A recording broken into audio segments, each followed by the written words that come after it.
Quando nós analisamos a questão dos tipos de dor que nós possamos trazer e viver, isso tem a ver com uma divisão que acontece da dor auxílio, a dor expiação e a dor evolução. Naturalmente que quando nós falamos dos animais, eles não têm a experiência da dor e expiação devido ao fato de não trazerem experiências pregressas que implique uma lei de causa e efeito incidir sobre isso, ação e reação, vez que eles ainda não têm o livre-arbítrio, por não terem adentrado o pensamento contínuo. Como eles não trazem o livre-arbítrio e a responsabilidade que advém disso, eles não têm imputamentos de ações os quais tenham que consertar. Por isso que quando nós colocamos a questão da maldade, do maltrato com um animal, é algo hórrido. E, em sendo assim, se considerarmos um animal, um cachorro, um gato, eles não têm uma experiência expiatória. E, no momento que eles desencarnam, o princípio inteligente que está ali, ele vai para um local no astral onde ficam os espíritos rudimentares dessas coletividades que estão agrupados naquele estágio evolutivo específico daquele raça de espécie, considerando o englobamento de cachorros, daquela espécie, no caso os gatos, seja lobos, seja abacateiro, considerando a planta. O princípio inteligente que está ali continua sua romagem, não é interrompido. Ele vai para um local no astral, onde benfeitores cuidam dessas consciências nos estágios que elas estão, que ainda não adentrou o pensamento contínuo, mas que já estão aí numa condição, inclusive dependendo da espécie, de um desenvolvimento raciocinal avançado, mas que ainda não tem essa questão da razão do pensamento contínuo que geraria o livre-arbítrio, se considerarmos elefante, macaco, o próprio cachorro, cavalo. E em sendo assim, cada espécie que nós temos aqui no orbe encarnada tem o seu estágio respectivo do espírito rudimentar que está ali animando aquela matéria. E ao desencarnar, vai para um local do espaço respectivo, onde maiores cuidam, inclusive recambiando para nova entrada num organismo de carne. Em sendo assim, considerando os animais, as plantas, todas as formas de vida que nós temos aqui, tirando a humana, não há expiação depois da morte para esses seres. Diferente do humano, que inclusive se nós considerarmos o gênero Homo sapiens, nós somos uma espécie isolada aqui nesse orbe, que é a espécie humana, que está nesse gênero, e que só tem a espécie humana representante. Mas a espécie humana nós sabemos que ela é aquela que tem o seu animador, o espírito, que já chegou no estágio do pensamento contínuo e que, portanto, estará pulverizado e distribuído em diferentes orbes, em diferentes dimensões, consoante o seu grau evolutivo mesmo, mas que já é aquela centelha vivaz que tem o livre-arbítrio, a responsabilidade, dependendo do estágio que tiver, já amealhou muito conhecimento e precisa desenvolver a moralidade.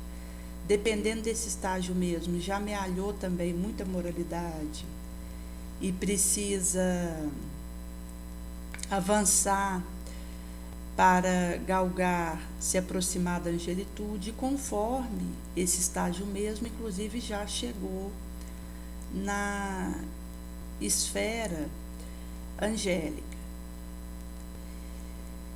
conforme Jesus.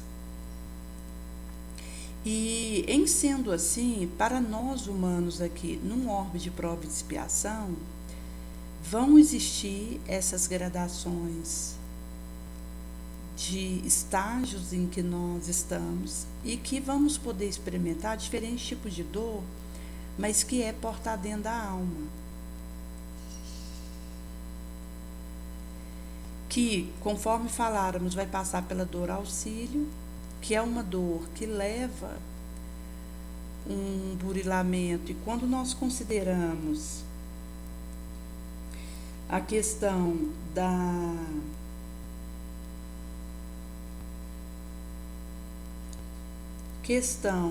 de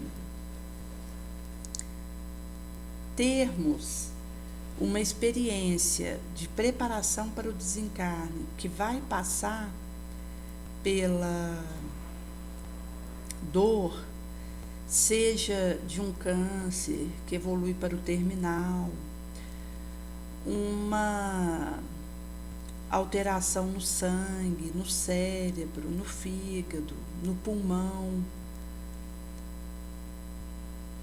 Se considerarmos, inclusive, essa questão do estancamento, de conseguir respirar, que geralmente é muito dolorosa. Enfim, diversas situações que podem acontecer em diferentes partes do corpo e cuja dor vai ser usada como auxílio para depurações que esse espírito precisa fazer antes de partir. Inclusive, no tópico 106 de O Consolador, Emmanuel vai dizer que a agonia prolongada ela pode ter uma finalidade específica para essa alma. Então, quando nós falamos de uma moléstia, uma condição incurável, pode ser um bem por ser a única via de válvula escoante da imperfeição desse espírito mesmo, que está marchando para aquisições sublimes de patrimônio da vida imortal, que ele colherá no além. E nós sabemos que o divino desígnio, ele é insondável, inabordável para nós, e a ciência precária nossa, enquanto humanidade, ela não pode decidir em questões transcendentes necessidades do espírito. Por isso que nós ratificamos a questão de não termos o direito de interferir na vida do outro pela eutanásia, no caso que for, ainda mesmo que seja demonstrar uma medida e ação benfazeja. E aqui não caberia a questão de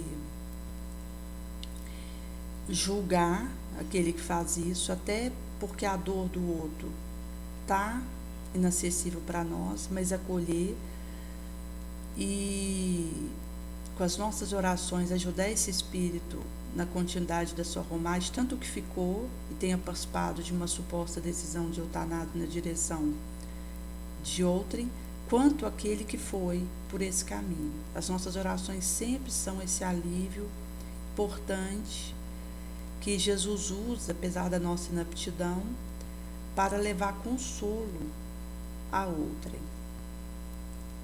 Mesmo na nossa miséria, falibilidade, o Cristo vai usar esses olhos das nossas vibrações orativas para levar o auxílio a tanto um quanto o outro, seja aquele que ficou e tenha participado do prélio para alguém ser eutanasiado, quanto aquele que tenha ido por essa fresta. E quando a gente fala de um cachorro que esteja com uma doença incurável, mesmo assim nós precisamos recuar e não optar pelo caminho da eutanásia, visto que a dor que esse cãozinho pode estar sofrendo não vai ficar perdida. Mesmo que esteja sendo difícil para ele essa experiência, ele está passando por uma dor evolução. E que conforme aquilo que ele tenha vivido, inclusive vai ser usado para que ele já não volte esse espírito rudimentar, esse princípio inteligente que está ali, ele não volte mais naquela espécie, no caso o cachorro que ele estava, mas possa voltar, por exemplo, numa espécie de coruja.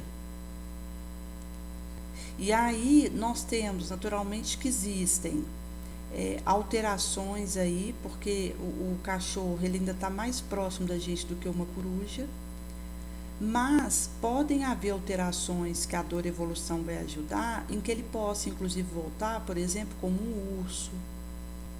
Mas existe aí uma gama de possibilidade entre voltar em outra espécie, de acordo com que esse espírito que estava ali habitando aquele corpo do cachorro conseguir amealhar, e que a dor que ele possa viver vai ajudar ele nesse avanço. Naturalmente que não é um espírito como o nosso, que tem um pensamento contínuo, livre-arbítrio, mas é um espírito que ainda tem lampejo do instinto junto com o pensamento, e que por isso ainda não adentrou a humanidade, e que por isso não sofreria uma dor expiação, porque ele ainda não teria o que expiar, mas ele vai sofrer uma dor evolução que vai fazer ele passar para uma outra espécie. E nós falarmos, por exemplo, a questão da coruja, se considerarmos em termos de evolução, poderia até ser voltar, porque a ave está mais longe do humano em termos de parentesco do que o mamífero. E esse cachorro poderia andar, né, ir para lobo, ir para urso, ir para uma lebre, enfim, são várias possibilidades, inclusive ir para o próprio macaco, que está ainda mais próximo de nós, considerando que ele já é cachorro.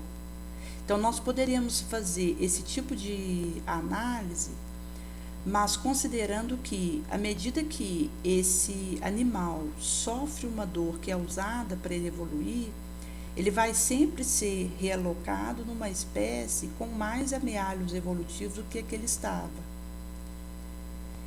E em sendo assim, por considerarmos que não há retroação, o cachorro iria, por exemplo, para um macaco, ou um cavalo que está mais próximo ainda de um pensamento contínuo, e mesmo ainda não tendo adentrado isso, mas que está um pouco mais próximo. Mas veja que as variações, elas são incontáveis, que podem acontecer nesse processo.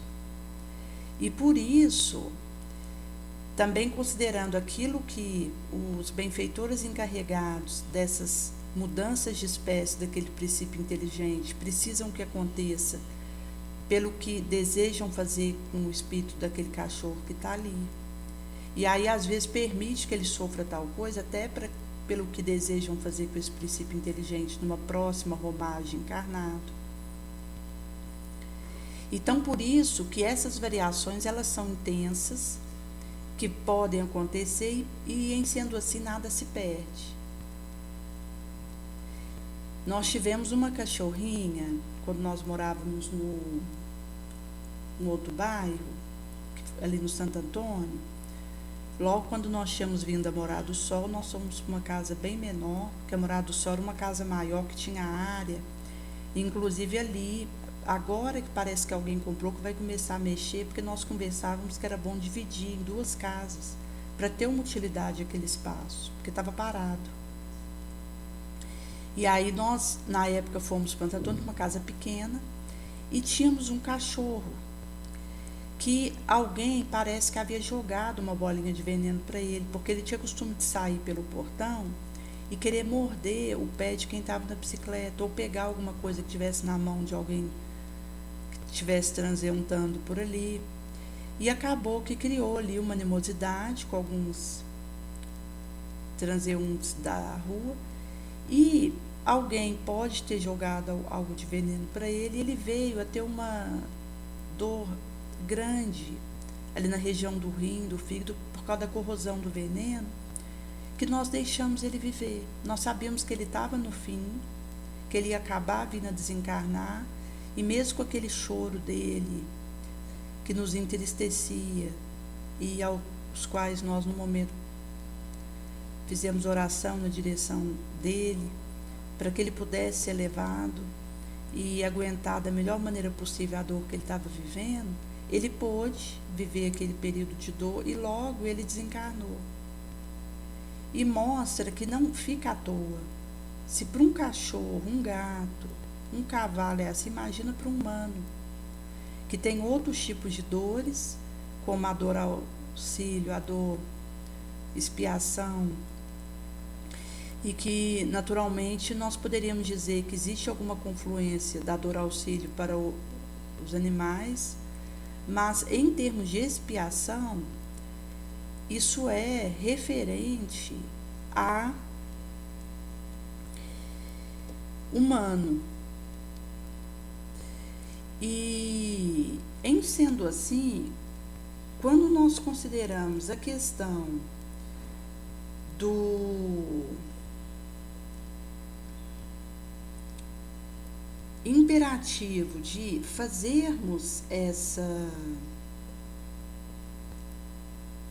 busca por termos essa resiliência diante do que nos acontece, isso tem a ver com uma capacidade diferenciada de aproveitar a dor para sair dela melhor. Porque no momento que algo me desafia, eu vou acabar tendo recursos outros que eu vou desenvolver para lidar com aquilo.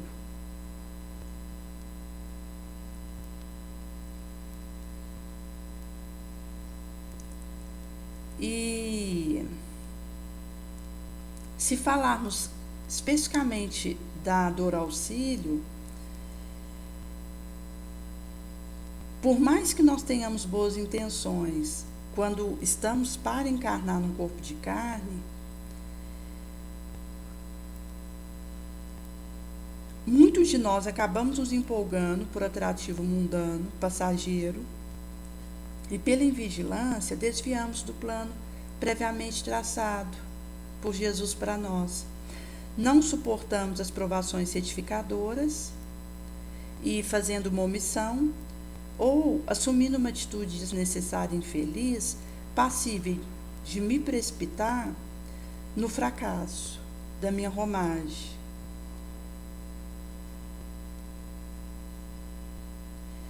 E se nós considerarmos, seja hemiplegia, trombose, o próprio câncer, o infarte e outras calamidades que possam surgir, podem ser dores auxílio para que haja recuperação de alguns enganos que nos tenhamos permitido e para onde enveredamos e que tenham incorrido nessa nossa trajetória e nos habilita, através de reflexões longas, disciplinas benéficas, ingressar numa condição um pouco menos danosa e mais respeitável no astral.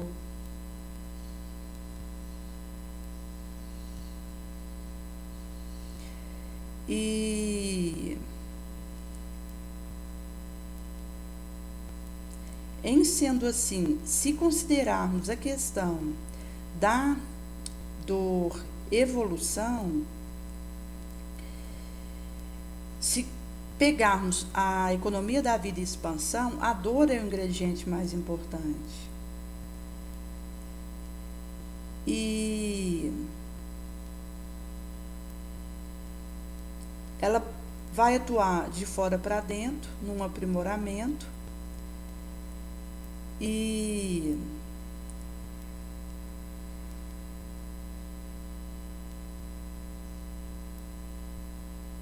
em sendo assim, vamos confrontar com um vetor desarmonizante, desequilibrante que nos atinge e que vai tirar de nós fé, resignação, perdão, capacidade de lutar, vencer a nós mesmos diante daquilo, o que vai fermentar metais nobres em nós. Visto que uma luta intensiva, constante, fiel ao Cristo, ela dilata a aspiração íntima e percepção e acionamento de possibilidades. Isso cria asa espiritual em nós.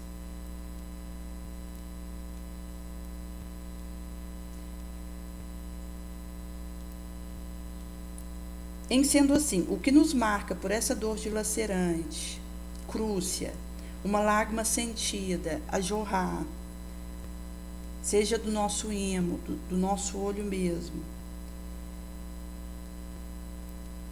se enfrentado com essa resignação, essa humildade, essa fé, vai ser um prol do nosso aprimoramento e burilação. E aqui, isso vale para todas as formas de vida, essa dor evolução. Agora, a dor expiação, que é humana, porque expiar diz respeito a erros que eu cometi e para que eu seja responsabilizada por alguma falha, preciso ter o livre-arbítrio que me dá a responsabilidade pelo que faço, porque aí eu tenho capacidade de me autoanalisar. E então, se opto por algo que não devia, vou ter que responder por aquilo de alguma forma, em algum grau. Isso tem a ver com a minha indigência mesmo, a minha falibilidade, que me faz ter que refazer aquele caminho, porque a minha moralidade, apesar de ter desenvolvido inteligência, conhecimento e, consequentemente, o livre-arbítrio e responsabilidade, eu não talhei a minha moral. E aqui urge um adendo importante, que o conhecimento, ele sempre vai ser relativo. Daí que uma coisa que há 200 anos atrás era ponto passivo, que não havia questionamento sobre a veracidade daquilo, hoje pode ter ido por terra. Nós temos um exemplo simples, que é do ovo, que há anos atrás dizia-se que aumentava o colesterol e que entupia vaso, mesmo se consumido aí uma vez por dia, e que hoje isso caiu por terra, e o ovo, por ter colina, luteínas e a xantina, que são nutrientes importantes para o olho, para o cérebro, passou a ser considerado o melhor alimento depois do leite materno. E o único nutriente que o ovo não tem é a vitamina C. E, em sendo assim, o seu uso é recomendado até 2 por dia. Naturalmente, se a pessoa tem alguma impactação importante de triglicéridos, de colesterol, entupimento, pode ter uma orientação personificada, direcionada para ela. Mas, no geral, o ovo ele é recomendado. Isso para falar de um exemplo pontual, de algo recente. Agora, imagina coisas que foram faladas há 500, 1000 anos atrás, e que, consoante o avanço da ciência, a própria revelação dos maiores, da vida imortal e daquilo que eles vão gotejando na nossa direção de revelação, pela mão misericordiosa do Cristo e nos ajudando a avançar, muita coisa que nós acreditávamos que era ponto passivo acaba que se torna questionável ou modificado. A única coisa que não é modificável é a moralização do ser. Porque o conhecimento que eu tenho, aquilo que eu estudei, a minha inteligência, isso tudo é empréstimo, não me pertence, está ao sabor da época que eu tiver, do que estiver sendo revelado para mim, das circunstâncias, do ângulo para o qual eu estiver olhando. Inclusive, assim, muitos dos escritos que aconteceram no início do cristianismo, que ficaram ali na surdina e outros pegam, e cada vez que um reescreve um escrito desse, acrescenta coisa, modifica. E ali era em papiro que era escrito. Não é como hoje, que alguém posta algo na rede social e fica gravado, do jeito que a pessoa postou. Naturalmente que ainda hoje é possível, igual no nosso canal, que existe ali a opção de remixagem e modificação do vídeo, então alguém que assista esse vídeo poderia pegar ele e fazer alguma modificação ao seu bel. Nós não estamos livres desse tipo de interferência. Mas, hoje, com a questão da rede social, aquilo que é postado já é possível ser feito ao mesmo tempo. Então, as reflexões elas podem avançar em termos de contributos, porque nós estamos em tempo real. E, naturalmente, que sob a égide de Jesus, que é de onde promana toda a verdade.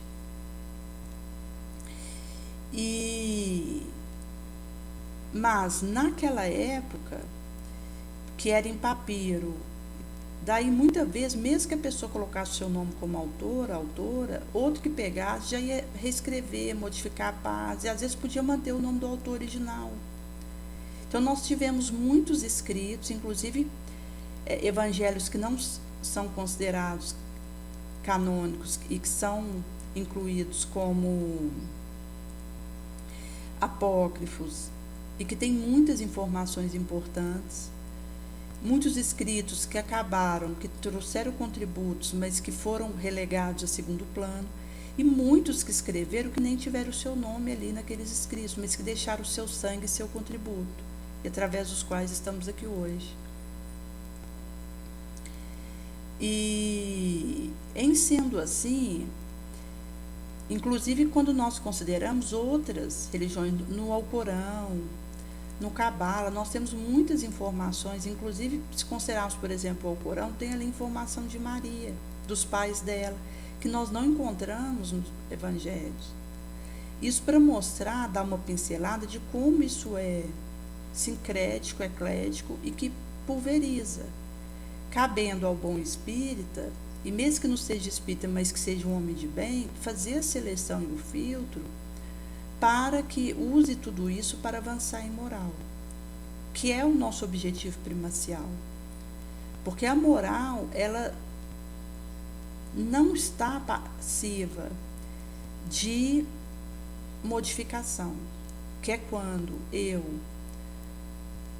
me esforço para vencer meu mal pendor, quebrar meu impulso inferior, para amar como Jesus nos ama. Então, assim, a moralidade é que é realmente o nosso passaporte no astral. Porque quando eu chegar do lado de lá, eu vou ser levada para o local aonde a minha moralidade, a minha vibração afina. Não vai valer o que eu conheci, o que eu estudei, a inteligência que eu desenvolvi. Isso tudo é insignificante, irrelevante. Não vai ter importância perto da moral. O que vai me fazer ir para uma região ou para outra é a minha ação no bem, é a minha moral limpa, crística. Em sendo assim, se nós considerarmos essa busca de filhos da ignorância, caminho dessa luz, que precisa ser internalizada,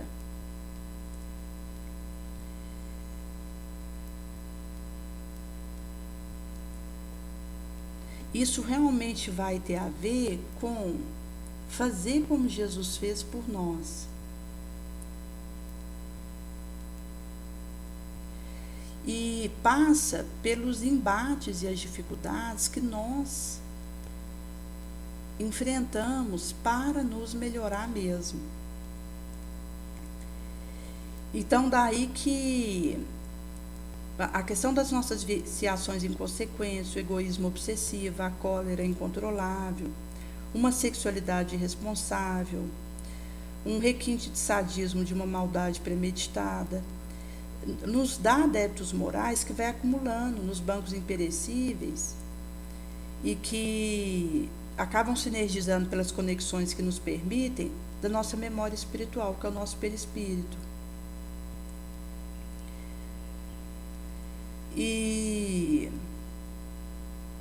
é um morbo energético mesmo, e é algo que é incomodativo, pernicioso, visto ser uma moléstia verdadeira que pulsa na entranha do nosso mal.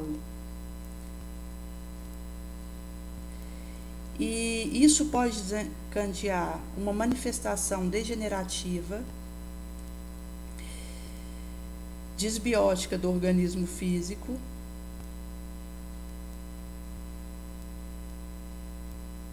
visto que isso tudo vai aderindo e colando ao nosso eletromagnético sutil, que tem a ver com o nosso campo perispiritual, que é o nosso perispírito, que vai derramar no nosso físico. Daí você tem tanto malformação congênita, câncer, como uma criança que havia nascido há uns meses atrás, ele estava internado e fazendo um tratamento intensivo, porque houve uma prematuridade no nascimento dele. Ele recebeu alta e logo depois de receber alta, em torno de 2 dias ou 3, foi uma janela pequena que ele havia recebido alta e foi para casa, ele desencarnou. Então mostra aí essas reencarnações que vão trazer essa experiência e que, se bem vividos, beneficia tanto esse espírito reencarnante, mesmo que tenha ficado pouco no corpo de carne, quanto os seus familiares, os que estão próximos. Aqui vai entrar também perturbação, alteração mental, onde mescla depressão profunda com crise de intenso remorso, que tem a ver com culpa, manifestação esquizofrênica, de difícil solução. Com isso acontece a manifestação da doença kármica, que são expressões autênticas, roborativas de uma expiação educativa imprescindível. A diferença da dor expiação com a dor evolução é que a dor expiação, ela não vem de um fator agressivo externo. A dor expiação vem de dentro para fora, vai marcar, selar nesse carimbo o caminho nosso dos séculos, que nos detém e nos atrela a complicado labirinto de aflição, pavor, para que sejamos regenerados perante a justiça divina. E essa dor expiação, ela é uma contingência assídua, muito frequente na nossa romagem aqui encarnatória, mormente num orbe de prova e expiação, que é onde isso vai acontecer mesmo, com um viés de patente, por sermos carentes de maiores aquisições evangélicas, caridosas, exceção daqueles que já houveram superado sua má tendência, conseguido vencer seu mau pendor, quebrar sua sombra, e já estão familiarizados e compliciados com prática de amor e justiça. E, em sendo assim, isso vai passar por uma série de situações que vão nos encontrar e que vai ter o seu viés, porque cada caso vai ser caso, a pedir de nós respostas que nos elevem junto, que nos transcendente. Porque se eu revolto, entro na desesperação e fujo daquela experiência, eu perco a hora. E não tenhamos dúvida, nós vamos voltar naquilo e em condição pior, porque vai incidir juros.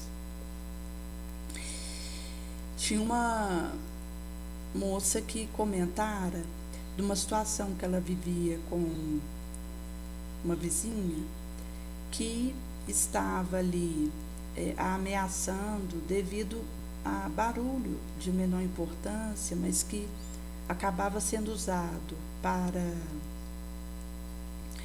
que houvesse ali uma agressão verbal insistente. E ela inclusive comentara certa feita que ela estava saindo e estava ali esse vizinha fazendo uma limpeza de um local ali que é da área do prédio, e um chão que estava escorregadio, e ela teve ali um pressentimento até do risco de ter algum tipo de empurrar ela escada abaixo. E ela comentava que colocou essa situação em oração, que procurou descobrir maneira de auxiliar essa pessoa que estava tendo essas atitudes em relação a ela, mas que sempre foi uma experiência desafiadora para ela, porque ela se percebia em situação de risco com aquilo, e que não era algo que ela fizesse, era uma perseguição gratuita que ela estava sofrendo. Inclusive, houveram batidas na porta dela para dizer de um cheiro que estava insuportável vindo do apartamento dela, do banheiro dela. E inclusive mensagens desse teor. Mas ela conseguiu lidar com tranquilidade ao dar o perdão. E sempre tendo a preocupação de tentar ajudar esse outro, que percebia que estava com uma alteração importante, uma desarmonia, e que precisava, na verdade, de oração e de ajuda. Porque quando é assim, é aí que nós precisamos amar mesmo. Porque o outro está carente de amor, de mão estendida e de auxílio. E isso mostra que nós somos confrontados por situações que vão pedir de nós lidar com a dor, com os metais da resiliência, da humildade, da oração, do perdão. E do amar como Jesus nos ama, que vai nos dando condições de usar essa dor para frutificar o bem. E, inclusive, a gente sai disso melhor, com mais recursos para sermos úteis, onde quer que estejamos. Alguém houvera comentado que elas haviam criado um grupo que, inclusive, tem ligação com um trabalho de divulgação de oração, e alguém que participava ali junto estava normalmente fazendo essa participação com aquela equipe, e certa feita ela vem comentar que houvera criado um outro grupo, num outro horário, mas com aquele mesmo objetivo. E mostra que às vezes nós estamos fazendo uma dada atitude, que nós estamos pedindo ajuda e cooperação naquilo e podemos ser mal compreendidos. Alguém pode querer fazer um outro grupo daquele mesmo trabalho em outro lugar para, ou devido a ter sido chamada a isso mesmo, a fazer um trabalho simples do mesmo chip, mas em outra região, ou a questão de o horário, querer ter criado algo num horário mais acessível para um dado grupo de pessoas, ou para tentar fazer um tipo de obnubilação, opacamento no trabalho que estava sendo feito ali. Visto que poderia trazer essas pessoas para o trabalho que já acontecia, e ao invés disso chama elas para um trabalho parecido e similar, criado em outro local. E mostra que há situações que vão acontecer que demonstram que nós estamos em vibrações de animosidade. Nós teremos aqueles que vão nos auxiliar a fazer tal coisa, com os quais nós poderemos contar, mas teremos aqueles que vão nos ver como opositores, como ameaças, mesmo que a nossa mão esteja estendida pedindo ajuda para aquilo que realizamos. Daí, mesmo que eu tenha essa postura de abertura, de pedir ajuda, de chamar para aquele trabalho que estamos fazendo, de tentar trazer para o que está acontecendo, porque quanto mais pessoas, mais ajuda recebemos para aquilo, vou poder ser vista como opositora, que estou ameaçando de alguma forma. aquele que está do meu lado. E, inclusive, podemos ser malho da inveja, do ciúme, que tem a ver com as nossas inferioridades mesmo, que vão pedir de nós essa capacidade de trabalhar sob pressão e sob diversos tipos de vibrações que eu preciso pedir para Jesus que me dê a condição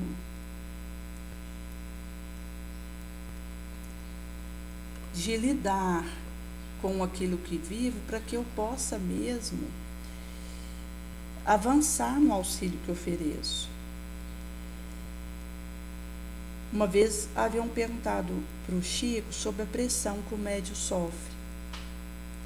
E ele responder que o médium, que nós podemos trazer, o trabalhador de bem, aquele que serve em nome de Jesus, que não se habitua a fazer esse trabalho no clima, no ar de muitas pressões, não vai conseguir produzir nada.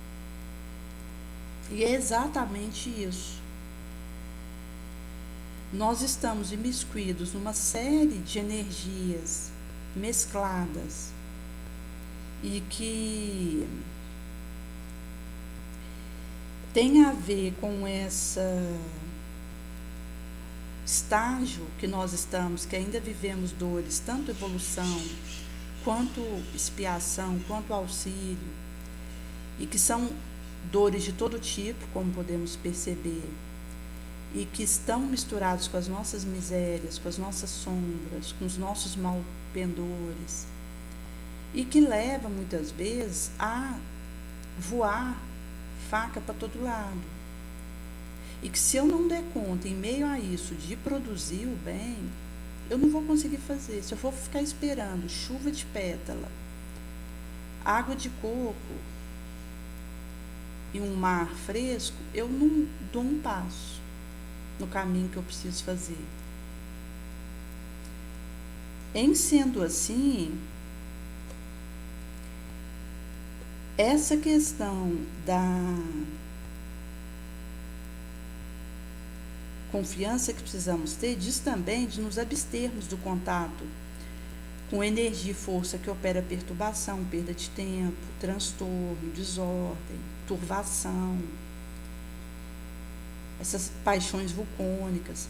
Porque se eu perco tempo com isso e me misco nisso, eu vou comprometer quando eu for prestar conta dos dotes mediúnicos com que eu fui temporariamente felicitada, granjeada, porque o Cristo vai nos aquinhoar com esse ou aquele empréstimo farto, seja da energia medianímica, das suas variáveis, intuitiva, desobsessiva, criativa, no trabalho que eu tiver sido chamada a realizar, no clima que for, na religião que for.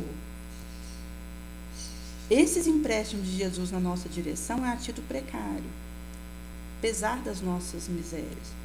É para a nossa própria edificação, melhoria moral e segundo a necessidade de avanço que nós trazemos. Por isso que, quando nós consideramos a questão dessa força mesmo do Cristo, isso vai ter a ver com essa paz,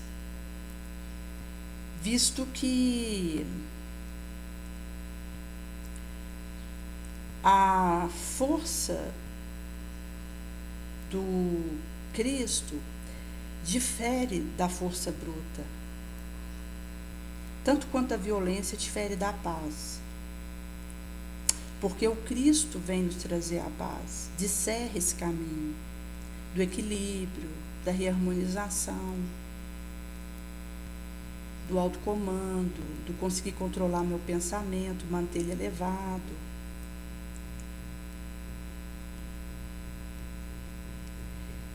Em sendo assim, o nosso caminho precisará ser daquele que, servindo a pleno pulmão, vai ser essa argila que apanha, amolecida, moldada, enfornada, mas vai conseguir distribuir o pão, a água, nesse ódio sublime, que é o ódio mesmo, que vai ser aquele que leva esse conforto e esse auxílio desse pão e dessa água.